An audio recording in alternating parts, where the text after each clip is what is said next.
Welcome to the Tanya class. We are continuing today. It's the first time we saw video, so we'll also sum up the first half of chapter 38. Chapter 38 begins the long, short way. Tanya was written in a short and long way. There's a famous story in the Medrash that speaks about a person who wanted to test the wisdom of the children of Yerushalayim, known throughout the world to be very wise children. So he came close to the city, he met a child, he asked him, how do you get from here to Yerushalayim? So I told him there's a long way and a short way. So he told him, he said there's a short long way and a long short way. So like the nature of people is that we like hearing what's pleasant. So the person said, tell me the short long way. So I told him the short long way, and it really took him a very quick time until he was able to see the walls of the city. Once he was there, it was very complicated to get through, and he went back to the main road and he asked for the long short way, and he showed him the road. The road got there. It took a few more minutes, but it was direct, it was easy. So the Tanya is divided to two parts. And there's the short long way, which teaches the Beinani, which is the Tanya sees every Jew as a potential Beinani, with like short stop, how to get in control, understand who you are, what the battle is, and once we know what the battle is, when we face temptation, to be able to control ourselves. But that doesn't really change us necessarily. Of course, when a person does self-control, it does change him in a sense. It makes him more refined. It doesn't really change his desires. He just learns how to manage his situation. And that's the short long way. It's in the sense of serving Hashem. It's short, it's easy. It's not so easy, but it's pretty simple. It's very direct, but it doesn't help you change. And when a person changes his desires, automatically the battles that he has to face are different. Instead of fighting between evil and good, it's about fighting, the challenge of not being complacent and wanting to grow, and overcoming that want to just stay where you are. So the way to the long short way, which takes much more work, it's not a 1, 2, 3. Just think about the fact that you have a hidden love to Hashem and that you're ready to give up your life for Hashem. That's a short long way. It's true and it works, but it doesn't change your desires. It's just an effective way to practice self-control. And to change yourself, that takes much more work. It's cultivating, developing emotions and feelings towards Hashem. When a person teaches himself to love Hashem, automatically his love to things which are not godly diminishes to the point that it may even disappear, or at least for some parts of there, in certain matters. The Tzemach Tzedek writes that that a person could be a tzaddik in a certain area. Not what we call, what the real tzaddik is, someone who does in all areas, all he wants is what Hashem wants. But we could also could develop certain areas, certain mitzvahs in our life that when it comes to these mitzvahs, we're like a tzaddik. We're like, all we want is this and not anything else. But that takes a lot of work. It's long, but it's short in the sense that it's more, it changes the person and it makes things in the long run much easier, much more pleasant. And that's the concept of kavanah. Kavanah is doing things with kavanah, with intent, which means doing things the right way, the proper way, not just doing them in a basic way. So we actually go into this topic from the previous topic, which was sort of empathy, that the Alter Rebbe was showing empathy to the Beinani. The Beinani learns about his struggle and he realizes that he's a Beinani. He's never going to be who he's not, or may never be. He might, but that's not up to him, it's up to Hashem. For all he knows it, he might forever battle his Yetzer Hara. So when he hears this, he feels very down. What's the point? I'm ready to work if I could ultimately change and become better. But if I'm going to stay the same, I'll be involved in the same struggles my whole life. What's the whole point? Why did Hashem make me? So for that, Alter Rebbe showed some empathy. He empathizes with the Beinani. He explains, first of all, he empathizes, and also he explains to him that it's not all about accomplishing and changing yourself. It's about doing doing what Hashem wants. Doing is the main thing. We explained two facets of this matter. Number one, that the true connection to Hashem is only through action, because a tzaddik who loves and feels and understands and knows everything about Hashem, the truth is no human being could really know Hashem. So obviously the experience of feeling close to Hashem is not, we can't say that it's untrue, but it's not truly true. Because if you really felt Hashem, you would not feel yourself. If someone feels that he enjoys being close to Hashem, that means that he's not really in touch with the essence of Hashem. He's in touch with revelations of Hashem. When a person does Hashem's will, and for that he has to put aside his own will, Hashem's will, which is beyond the understanding of the creations, it's what we could do is do Hashem's will, so then we really connect. So in that matter, the Beinoni and the Tzaddik are equal in the sense of they both do the same things, they do it right. About feeling, about the excitement and the emotion and the spiritual high that the Tzaddik experiences, the Beinoni does not. But that's not the most important aspect of Judaism. And another point we learned is that every mitzvah we do, every battle that we win, although it may not change our character, it changes the world. And that's the concept of Dira B'Tachleim, that Hashem wants to dwell, to be revealed in the slowest world, and we accomplish that by doing mitzvahs. Not so much by feeling excited about Hashem, loving Hashem, and fearing Hashem, mainly by doing mitzvahs. And again, so the Beinoni, although he cannot say that he changed his character, but he could definitely say that when Mashiach comes, the Beinoni will be able to feel pride in the fact that he was part of this big project of turning the lowest world into the vessel, to the place, to the home for the highest levels of HaKadosh Baruch Hu. And chapter 38 begins, the first part of it begins with a summing up the topic, actually drawing a few applications from those three chapters of 35, 36, and 37, which emphasize the importance of the deed over the emotion, over the feeling part, the experience of Judaism. And then we move into Kavanah. So the Alter Rebbe says, based on all that we learned, we can understand why someone who has in mind everything, but doesn't verbalize the words of davening, let's say, certain mitzvahs we're required to, some mitzvahs require us to do things, certain mitzvahs require us to say things. Now when it comes to action, you could understand why if you didn't do it, you didn't do it. When it comes to speaking is words. It is a form of action, but it's a form of action that has in it a lot of, it's words. Words by definition convey certain spiritual ideas, or any ideas, but any ideas is spiritual. And it's less understood why when it comes to mitzvahs that are of dibur, of speech, we still must articulate them, we must say them, verbalize them. If not, we're not yaitza. Why is that so? Now we understand, because even those mitzvahs of dibur, which means that we have to declare and say certain things that we believe in, certain truths, the point is to bring it into the world of action. That's the only way we draw down Hashem into the lowest world. Because moving your lips is also a form of action, just like moving your fingers or your legs. So that's why a person who had all the kavanah but did not do it, did not say it, which means he didn't do the action aspect of it, he has to do the mitzvah again, whether it's the first pasuk of Shema or the first bracha of Shemona Esrei or Birchas Hamazon. And the reason for that is because the neshama itself, which is the part that understands, could understand in Gan Eden. And the reason why the neshama came down to this world is to do. So even if it's things that you don't actually do, when you say, you also have to do them by saying it, by verbalizing it.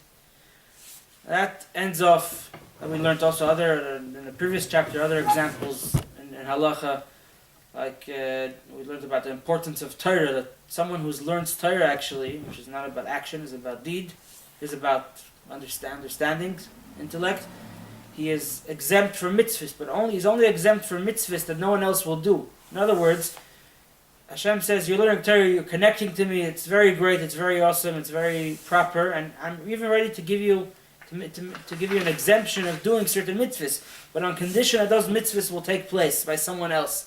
If by you learning a certain mitzvah will not take place, a physical, practical mitzvah will not take place, then you're not exempt.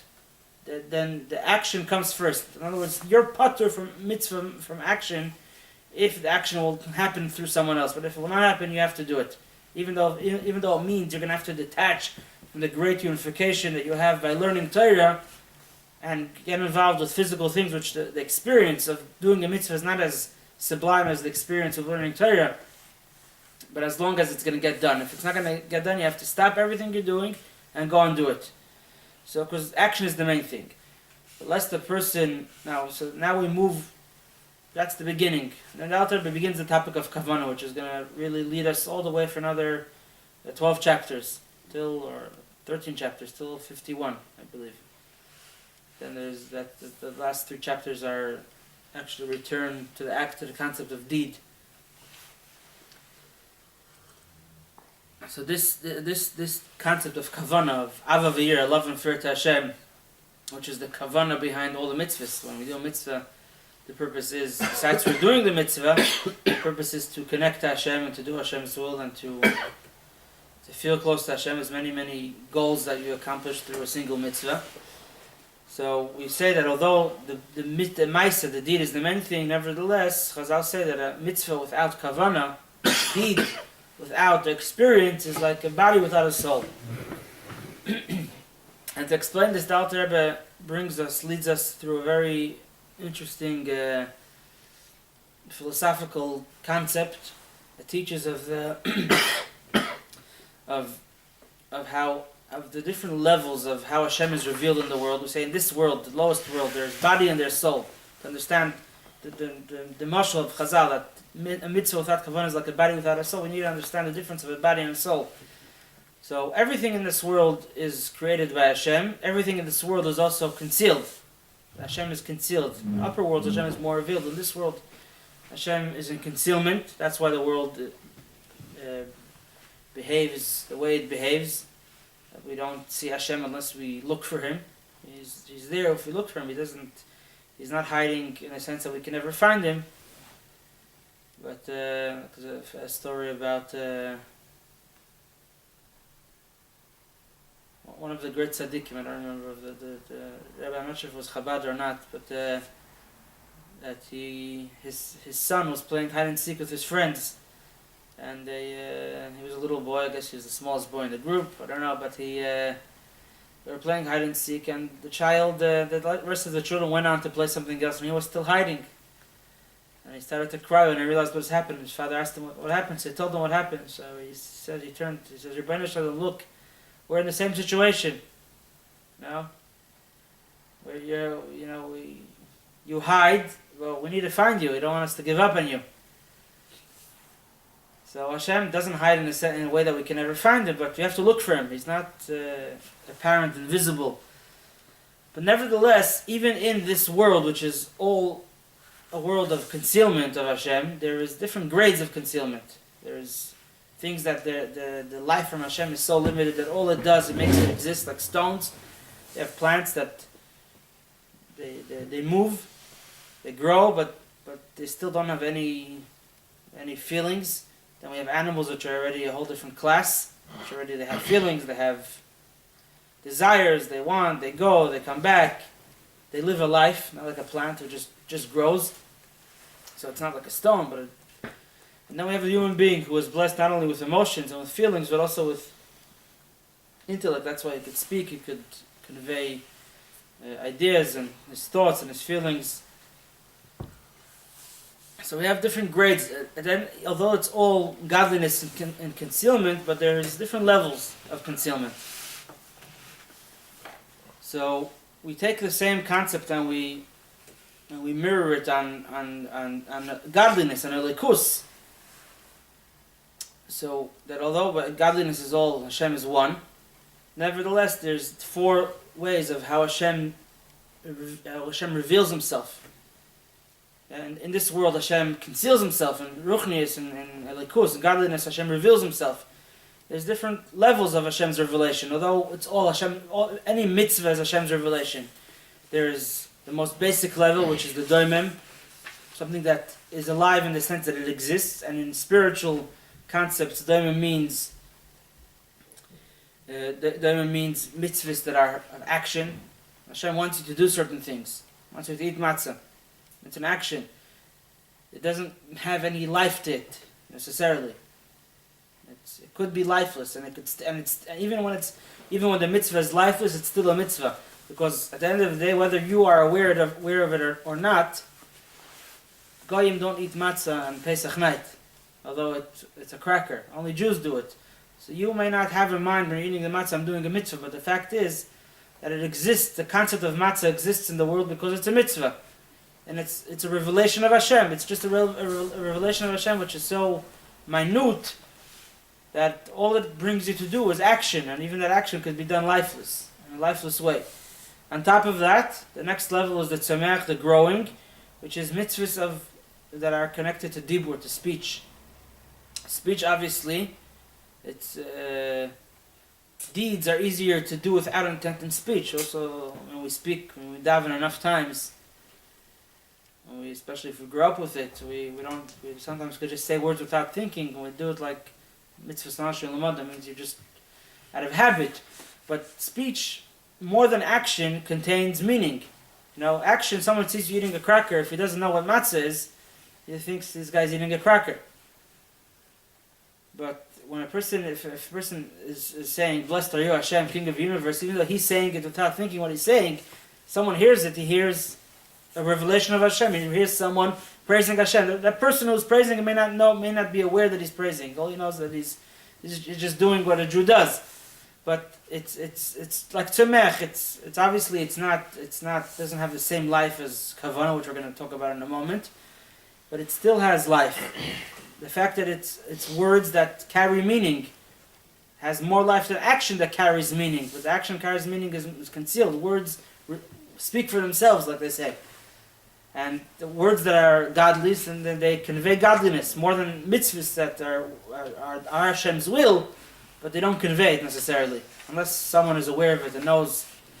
In Russia, if you ate matzah, everyone, communist Russia, everyone knew that you're doing Hashem's will. They were looking out for it. They liked discovering people who do Hashem's will over there. And on top of that, we have the Chai and the Medaber. And that's the topic of today's class, that is serving Hashem like an animal. That's the end of chapter 38. And chapter 39 is going to talk about serving Hashem like a human. Both the animal and the human, although we're very different in many ways, still what we have in common is that we're living creatures, which means we are very much aware of ourselves. Sometimes self-awareness is not a good thing, but sometimes it is. In this case, it is, because when a person is aware of himself, that he's serving Hashem, he'll do it with more life, with more excitement. That's why it's also so important, even though the Maisa is the Ikra, the Maisa is the main thing, the Kavanah is important, because someone who will just serve Hashem, who'll say, I'll just do the action, if the Kavanah is not important, the nature of things is that once we get used to things and we're not excited, we do it less. When a person feels excitement, feels life, he feels energized about doing things, he does more of them and does better. So even for the sake of the action, the kavanah is important. Which is actually like what we're saying over here, that a mitzvahs without kavanah are like a body without a soul. At the end of the day, a body, even without a soul, takes up space. It's something, it's visible. Doing Hashem's will like a body without a soul is better than not doing it at all, or doing just the soul, because the soul is, if it doesn't connect to something in this world, it's worthless. It flies up. The point is to bring it down. But when you do it, when you have the soul, then you do more of it. And Hashem's plan of transforming the world, making it the dira b'tachtonim, is accomplished in a much better and stronger way if there is kavanah. Because when a Jew has kavanah, he does more mitzvahs. And he does the mitzvahs better. Let's just take an example. Someone who does mitzvah of esrog. So he could go, on Erev Sukkot, pick up an esrog with $20 on Avenue M, or wherever you buy your esrog. Erev Yom Tov. Erev Yom Tov, 12 in the afternoon, and it's the cheapest. He did the mitzvah, it's a kosher esrog. When someone has kavanah, when someone has kavanah that he does a mitzvah behidur, So his mitzvah is going to take up more time of his day. And the more time of your day is dedicated to mitzvahs, that means more of the world is being refined. He's going to get into his car, on his bicycle, he's going to drive, he's going to look, he's going to go here and go there. And obviously more of his money will go towards the mitzvah, which, like we said, like tzedakah, elevates more of your work to Hashem when you use money, when you spend money on a mitzvah. The Rizal, it says he would never bargain on a mitzvah. He would always pay the first price that was charged. So, when a person does a mitzvah behidur with kavanah, when a person has chayes and excitement, he has love for Hashem and fear of Hashem, his mitzvahs are done in a better way and accomplish more than a regular mitzvah, so to speak. So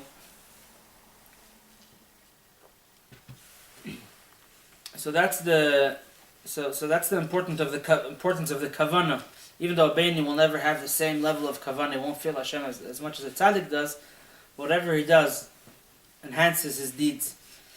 So the body of the mitzvah is the doimim, the inanimate, and the growing, which is action, and speech, which is action, mainly action, but it also carries more meaning than just action, because it's speech words that transmit messages which have meaning, obviously, whether it's emotional messages or intellectual messages. But speech, a person doesn't just say words. Words are supposed to carry meaning. And here we come into the soul. So the soul has two levels: like the chay and the living creature, the animal, which has emotions but doesn't have intellect. Animals definitely are very self-aware of themselves. They know what they want. They know how to get anyone who doesn't want what they want out of their way. If they're stronger than you, or stronger than other animals. There's a lot of life. There's a lot of things going on in the animal kingdom, and then there's the human who has in addition to that also intellect.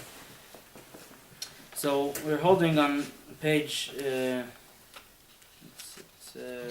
towards the end of chapter 51. It's right after the Haggah, the gloss on the side.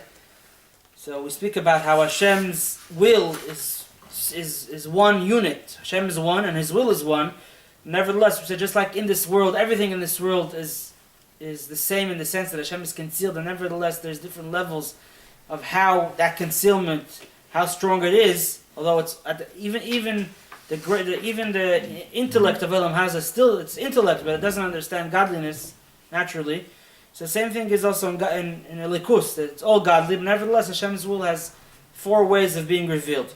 When Echlekes Gamkein La'adu Madregas is divided, Hashem's will is divided to four grades of revelation. Ki Gufa Mitzvahs Atzman Mamash, the body of the mitzvahs, the deed of the mitzvah. Heim Beis Madregas, two mitzvahs, Sheheim, which are, what are these two levels? The mitzvahs Maisis Mamash, the very practical, physical mitzvahs. That's like the doimem, or mitzvahs atluis v'dibur mitzvahs, which depend on speaking and machshava and thought. For example, like Talmud Torah, like studying Torah and Kriyas Shema, reading the Shema, Tefillah and prayer, Birkas Hamazon, and thanking Hashem for the food and other brachas, which require us to say words. That's the two levels, and then we rise to the higher level, the kavanah of the mitzvahs. That's the body, and now we go to the soul. Kavanah sa mitzvahs, l'davka b'izbarach, the kavanah of the mitzvahs, which is, what's the kavanah? Kavanah means I do something. In Hebrew they say, if you did it on purpose, you did it b'chavanah, which means you did it on purpose, for a goal. What's the goal? What's the purpose of doing a mitzvah? Is l'davka b'izbarach, to connect to Hashem. And this kavanah is like a soul to the body. And this kavanah also has two levels. Just like there's two types of souls that the physical body in this world has. Some bodies, and these bodies can be very similar. They say that you could sometimes even do a transplant from certain animals to humans. Some animals have a very similar body to human being. But there's two types of soul. Some bodies have an animal soul and some bodies have a human soul. And that's two types of kavanah. She'en chai medaber. Ki mi shedaito yofe, someone who has the ability, the intellectual capacity, l'das Hashem, to know God. First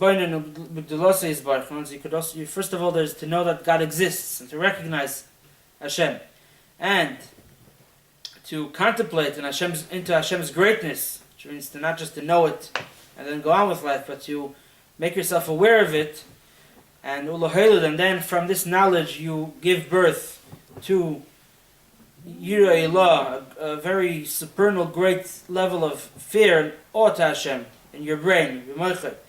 Avas Hashem, and a love to Hashem, in the right side of a person's heart, which means that a person brings himself to the point. What does love mean? Love is yearning. Love means that you want to be near something. Fear, we're going to talk about it later on at length. We're going to talk about different levels of love and fear, but in very short, love is a feeling that draws you towards the object that you love, and fear is a feeling that causes you to draw back from the object that you're fearing. So the human being creates, through his understanding and his contemplation into Hashem, his knowledge of Hashem and his thinking about Hashem, he creates emotions towards Hashem. He fears Him and he loves Him, and as a result of the fear and the love, you do His will. Someone that you fear and you respect, you do what He wants, either because you're scared of Him or because you respect Him. And someone that you love, you do what they want. You want to be close to Him. You know that this makes that person, or that, in this case Hashem, makes happy. So you want to do Hashem's will through doing mitzvahs. That's the idea of the kavanah. Love and fear to Hashem cannot just stay theoretical and I love Hashem. If you love Hashem, do what He wants. So the love of Hashem, which is in the right side of one's heart, is nafshe, to cause his soul to be thirsty towards God. It's me'al Hashem, l'davka, to connect Him a day through doing the Torah and the mitzvahs, which are actually a form of becoming close to Hashem and quenching that thirst by drawing down the light of the Ein Sof Baruch Hu on a person's soul, and that way to connect Him, l'davka by, through this kavanah, a person it brings him to study Torah and to do the mitzvahs. This kavanah, this purpose, also brings him to pray to Hashem, and to bless Hashem. So this type of kavanah is a human. This is the medaber. This kavanah, which is created, emotions that are created from intellect, from understanding Hashem, and contemplating into Hashem, which is something that only humans could do. This is like the soul of a medaber, a human soul. A human being is defined by the fact that he has intellect. Intellect means the power to distinguish between good and bad. So intellect brings the person was given intellect. That means he was also given bechira, was given choice. And since we have intellect, we have choice. We also could speak and articulate and verbalize, bring out these things that we agree or don't agree or believe in. So that's the soul of the medaber. That's loving Hashem like a human being. That's the kavan, the higher level of kavan. And this is obviously the ultimate goal we try to achieve. Not everyone accomplishes that. And then we have also another type of self-awareness, which means doing mitzvahs not out of habit or out of coercion or whatever it may be, but doing it out of conviction. So obviously the greater level is to do it because you believe in Hashem and you know Hashem and you want to connect to Him. So it's intellect which creates emotions. But we have another level, someone who does not have the intellectual capacity, Leida, to connect to Hashem by knowing Him, and to contemplate into the greatness of the Ein Sof Baruch Hu, which causes him to give birth to love, which results from his understanding, which is revealed in his heart. Same thing applies to fear of Hashem, which comes from an understanding of Hashem's greatness, fear and awe. But this person does not have that ability. Doesn't have the time. He doesn't have the intellectual capacity to do it. However, he could still. He doesn't mean you don't have kavanah. You could also have kavanah even if you don't have your human aspect fully developed. By you could also awaken a love and fear to Hashem. Actually, you remember that you have it already. In other words, like the animal was created. The animal is created with certain things that it likes. Human beings like to try different foods. Like to try Chinese, like to try Thai, like to try this and that and the other. Animals are they enjoy eating, but lions enjoy meat, and cows enjoy hay, and chickens enjoy corn or whatever they eat. You know, there's no restaurants for chickens. Chickens don't try new things. Human beings have that kind of type of animals. Goats eat everything. They eat everything. They like everything. they don't think it's because they try it out. In other words, the animal is created by Hashem. It's very self-aware, but it's self-aware it just follows the way it's programmed. Human being also is programmed, but you could also rise above it. So serving Hashem in an animalistic way, meaning having that awareness of Hashem, but in an animalistic way, means not by still recording. Oh, miraculous! It's thinking, but it's not by creating a new love to Hashem, which is like a human being would try something new, which he doesn't like yet, or doesn't know he likes it. Here it's about bringing out what you already have in you. Every Jew by nature, just like a cow by nature loves hay, a Jew by nature, his animalistic side, so to speak, loves Hashem. That's the nature of the neshama. And your service, what you have to do is to reveal it, to just bring that love, make yourself aware of it. Meaning, and obviously you're not like an animal. You need to use your brain. This is a human being like an animal, meaning not being fully human. And how is this done? It's by making a person reminds himself of the love that he has to Hashem, and he brings that into his brain. He says, "This is who I am. This is my nature. I know that in time of when I have no choice, this is what's going to come out, even if it means I have to give up my life. So this is me. I love Hashem. I'm just not always aware of it. I know that when it really matters, I'm going to be aware of it. So my job is to be always aware of it." And you make this decision by bringing it out of the desire which is in your brain and the depths of your heart, maskim, you agree, misatza, and you decide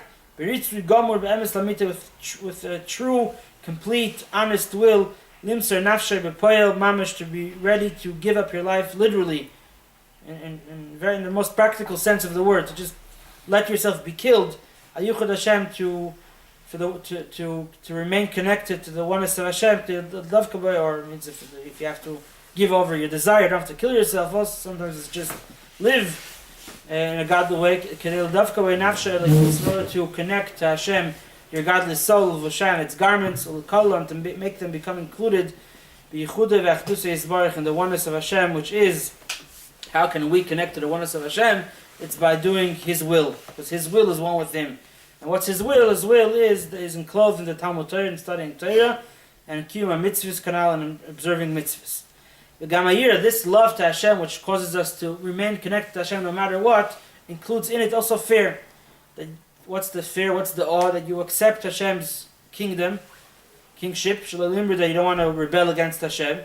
And this kavanah, this lower level of kavanah is also sufficient to bring a person to both surah, to stay away from evil, not to do averis, and it brings him to do good, to do mitzvahs.